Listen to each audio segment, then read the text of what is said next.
Finally, inspiring leaders are creative. We all have to be creative to come up with new ideas, don't we? But where does creativity come from? Well, Steve Jobs said creativity is just connecting things. Well, that sounds simple enough, but you know what? He's on to something. Harvard researchers spent 6 years studying the most creative individuals in the world, and they found that creative people do something called association. They associate ideas from different fields, and they apply those ideas to their field. Isn't that what Steve Jobs was trying to say when he said creativity is connecting things?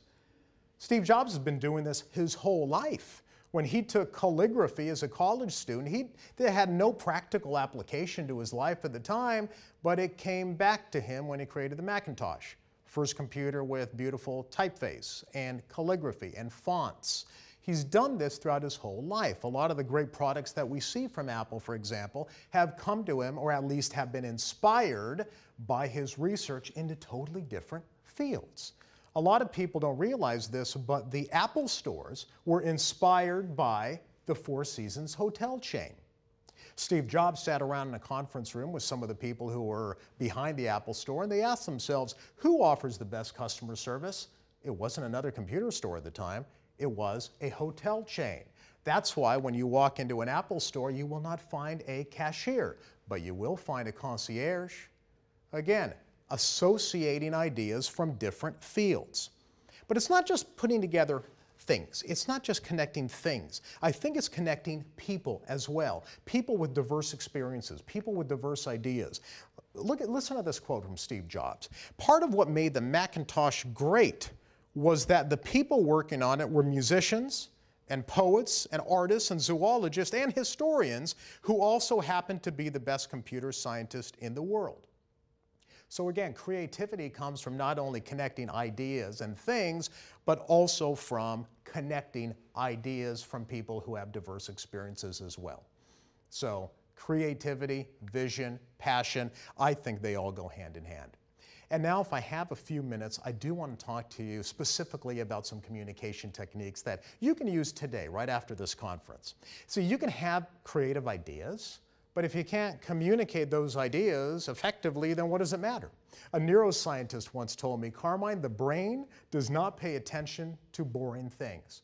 So how do you make your messages compelling and inspiring and exciting? Let me give you 3 ways. Number 1, stick to the rule of 3. The human mind can only consume about 3 or maybe 4 points in short-term memory. So if you're pitching a project, for example, or articulating or communicating your new idea, don't give me 22 points to remember. I can only absorb maybe 3 or 4 points. So stick to the rule of 3. Actually, the rule of 3 is a very fundamental concept in stage writing, script writing, comedy. Some jokes are often written in groups of 3, novels. So reporters know this, writers know this. If you're a presenter, you should know it too. Stick to the rule of 3. 3 main points is all I can absorb. Also, sell the benefit.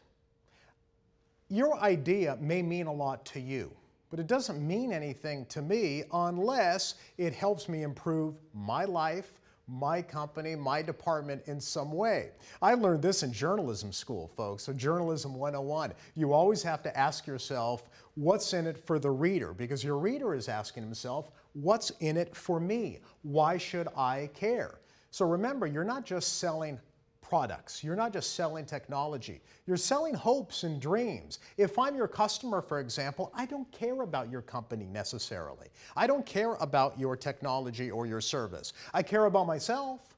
I care about my hopes, my dreams, my ambitions. Help me fulfill my dreams in that conversation, and you'll win me over. And finally, I know that a lot of you give PowerPoints. PowerPoints can be very effective or very dull. I suggest you think visually.